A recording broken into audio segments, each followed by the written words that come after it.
All right, hello everyone. This is the 1 o'clock call for Castro-Fields. Again, same thing. If you have a question for Tariq, use the raise your hand function on Zoom and I'll ask you to unmute and then we'll go through the questions. So we'll start with Donnie Collins. Hey Tariq, hope you're doing well. How you doing? Hey, doing well. How do you kind of evaluate the job that the cornerbacks have done this season? Where do you need to improve? What do you think you've done really well? Yeah, I think first of all we've just been attacking practice hard. I've been trying to be on them young guys of just every little detail that I'm doing and just trying to make sure I'm fulfilling my responsibility as well of just working hard every day, coming with energy and juice because you don't get any days back. So first, just coming hard to practice. Second of all, I thought man coverage we've been doing extremely well. Last week we had a couple big plays that guys had happened to them. So we're just going to keep improving and just keep striving to be the best we can be. So. Parth? Hey, what's going on, Tariq? Appreciate the time this afternoon. No doubt. What's it like from your perspective to go against Jahan Dotson in practice? Yeah, Jahan, I mean, I keep telling people the catch he made against O State, the one-hand one was like, I was surprised he did it, but it's so routine because his hands are just, that's what he does. He can make one-hand catches. He makes off-balance catches. And provides a real good matchup. I mean, he's quick. He's deceptive with his releases off the line, his route running. I mean, he's a complete receiver, and I just know he's going to take off this season and keep building on his performance last week for sure. Tobias Wilborn? Yeah, for you, what's been the hardest part of the COVID protocols going into week 3? You know, a lot of guys talk about not being able to see their parents and their family. What's it been like for you being in the proverbial bubble and everything? Yeah. I would say probably not seeing my mom and my grandma. I got to see my mom last week just for a quick second, but other than that, haven't been able to see them and talk to them and things like that. And just I think the hardest part is just realizing that times aren't normal. Like after games, we're just going home. We're not seeing any outside people. We're just seeing our teammates all the time. So you just got to realize that to do what we want to do and to be safe is just times ain't normal. So I think it's harder for the young guys to kind of get, we're trying to just stay on them and just tell them this is what we got to do. Audrey Snyder? Hey, Tariq, thanks for your time. No doubt. Wanted to ask you about another receiver, Parker Washington. Mm-hmm. A lot of guys said that they felt since the time he got here he was going to be pretty good, and we're starting to see that. At what moment did Parker maybe impress you? I would just say probably early in like August when we had camp then. That time he was making plays and he continues to make plays now. I mean, one-on-ones, he does a great job. I even get to guard him a little bit when I play the slot. So I just try to help him as much as I can, being an older guy. And I've seen so many guys play that slot, play the outside. So I know little tendencies and things like that a young guy would show. So I always try to, after I guard him or whatever it may be, just try to break down, don't do this. I already knew you was going to do this because you did that. So, he's came a long way, and he has, I mean, the sky's the limit for him. I mean, he has all the tools needed to be successful. So. Joe Giuliano? Hi, Tariq. I'm just wondering, 0-2 in a shortened season, you guys probably were playing for big goals like a Big Ten championship and a playoff berth. And I'm just wondering, what's the level of frustration for you that, you've gotten off to such a slow start as a team, and how do you guys are trying to stay positive? Yeah, I mean, we're just trying to just keep ahead. You know what I mean? We got Maryland this week. It's a big game just because it's next. And you can't harp on things because you can't change them now. I'm just trying to put in the best work week we can to be successful on Saturday. And I'm just trying to be the overall leader. Like, no matter what, my attention to detail has to be the same. My work ethic has to be the same. My preparation has to be the same because I got young guys that are watching me and how I act. So I'm just trying to be as consistent as I can be throughout any trial and tribulations, valley, or whatever may come, just trying to be the same guy no matter what. So I think that's kind of the key. Mark Brennan. Tariq, Coach Franklin and PJ Mustafa both told us about guys stepping up in the locker room after the game Saturday. Who were some of the guys who spoke up, and what was the message that the leaders were trying to get across to the team? Yeah, I mean, you got guys like Shaka, Mont, and Antonio. Just the message is like we love each other no matter what, and no matter what, we're gonna find a way. Like that's as simple as I could put it. We're gonna find a way, and as long as we just keep preparing the same, focusing on little details and just keep pushing through, I mean, that's all you can do at this point. So I feel like the overall morale is high in the building. We're still working to be 1-0. And I'm just excited for the rest of the journey because I know we got a lot of things ahead that we still can accomplish. So. Benjamin Furry. Hey, Tariq, thanks for doing this. Maryland's coming in, obviously, with a hot quarterback in Tylea. What's kind of jumped out on film from him for you? And what are you guys going to have to do in the secondary to make sure you kind of contain him and shut him down? Yeah, I think he makes plays with his legs, and he does a good job of extending plays. A good arm, can make throws and things like that. I think the main thing we got to do is just do our job. Like, don't try to be Superman. If whatever your role for that defense or for that call says for you to do, just do that, and then plays will come. Like, but when people kind of try to be Superman, that's not a recipe for anything that we want to see. So just everyone do their job and just be respectful to everyone doing their job, just knowing the guy next to you is going to do his job as well for you to make the play. So just everyone doing their job, I would say, is the key. Tyler Donahue. Hi, Tariq. If I could throw another receiver your way for kind of a scouting report here. Keiondre Lambert-Smith stepped up to his starting role on the new depth chart. What did you see from him on the practice field to warrant that? And how rare is it to see two true freshmen, him and Parker, get to this point in their career this quickly? Yeah, I mean, it's rare. I don't think any years I've been here, maybe KJ, but he was a redshirt freshman.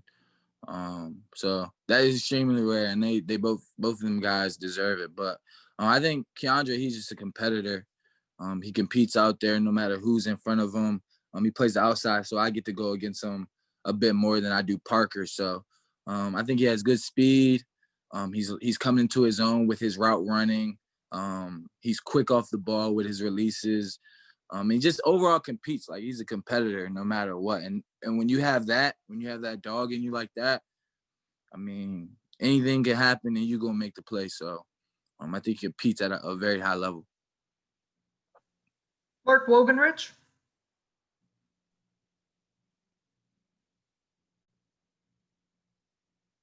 I can't hear you. It looks like you're still muted for a sec. It shows you're not muted here, but here, Mark, I'll let you figure that out. I'll go to one more and come right back.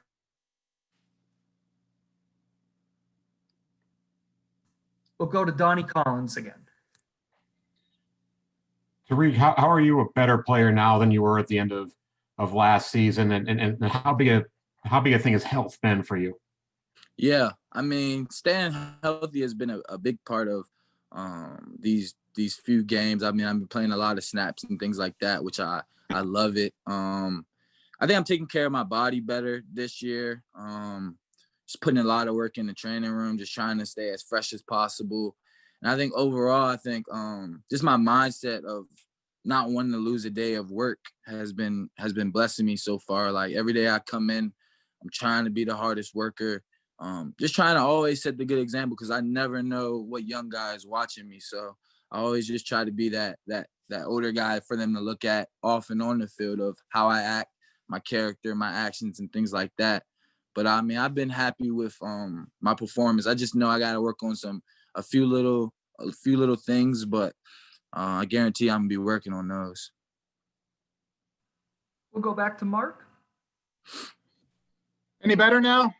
Good? Yeah, I can hear Okay. you. Sorry. I apologize for that, Tariq. Anyway, you had mentioned earlier that you feel like the overall morale is high in the building. What have you seen or heard that lends you to see that? I mean, just people coming in. Like, we had off yesterday, but seeing a lot of guys in, still come and watch film, still go in the tubs, take care of their body, and still just, I mean, we want this, you know? It's still our season, and we still got a lot to accomplish. So guys understand that, and we're going to put in the work, so. All right, we have time. We have 4 more hands raised, so we're going to go to those questions to finish this out. We'll start with Nabat.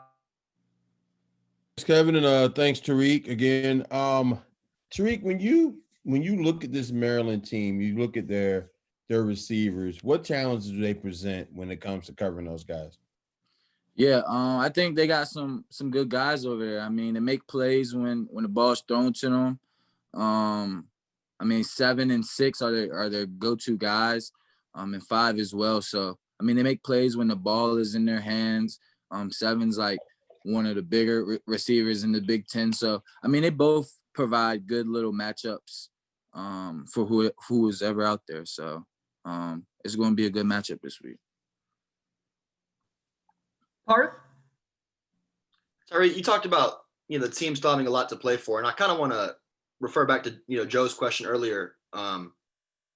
Now with, starting 0-2, do you feel like the team has to recalibrate its goals, whether that be, aiming for something different than a Big Ten title or a college football playoff berth? I mean, I think that's what we talk about before the season, but y'all know how it is during the season. I mean, 1-0. It's just the goal we have this week, and that's kind of where my focus is. I'm not looking at bigger picture or whatever may happen at the end of the season, but as long as we take care of that kind of this week's business, I got practice today, take care of practice tomorrow, and then success will come on Saturday. So that's kind of our viewpoint and how we stand on things. We'll actually do 3 more here. So we'll start with Nate Bow.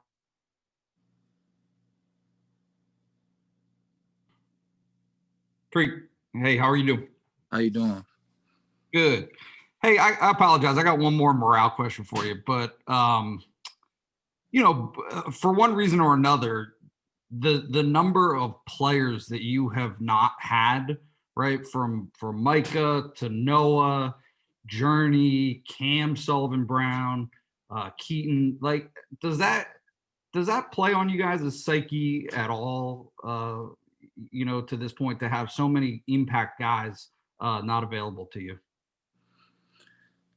I mean, I don't think that's really like crossed my mind a ton, just because we're going to roll with the guys out there. And I trust any guy the coaches put out on the field. They got recruited here for a reason. We're all meant to be here for a reason. So guys next man up. A lot of guys have stepped up and have to continue to step up. So it's next man up mentality here. So that's how I kind of view it. Mark Brennan? Tariq, what can you tell us about Taquan Roberson and Micah Bowens and maybe the looks that they're able to give you on the scout team as you're going through a stretch of pretty good quarterbacks that you're facing here? I think Micah does a great job of just using his legs. Like, I didn't know he was that fast. Like, he's a pretty fast quarterback, and he lets the thing go. Just gives his receiver chances to make plays, and it helps us in the long run with deep passes, with scramble drill, and things like that. So they've both been doing a great job with just being the scout quarterback or whatever it may be, whatever the coaches asked of them. They've been doing a great job. So. And last question, Tyler Donahue.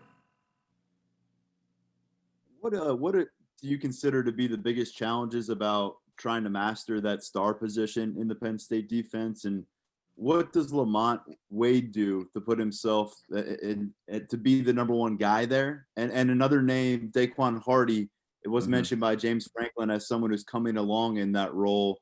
What do you see from Daquan? We still don't know much about him in game action. Yeah. I mean, that star role, you're asked to do a whole lot, from zone coverages to guarding the slot. As y'all know, that slot world is different just because the guy has two ways, and if you're not using the proper leverage that the defense asks for, then it kind of leaves you out in no man's land, and you got to truly guard him.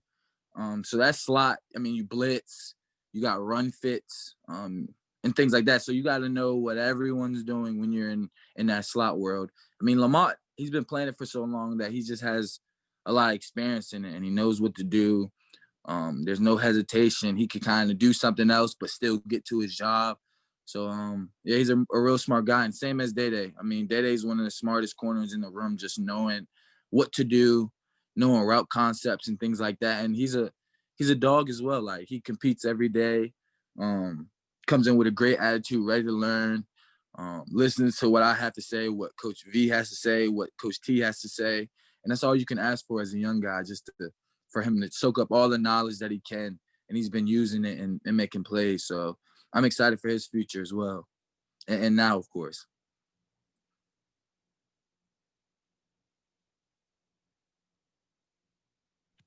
All right, that concludes this session. Tariq, thank you very much for your time and thank y'all. Media for Enjoy y'all day.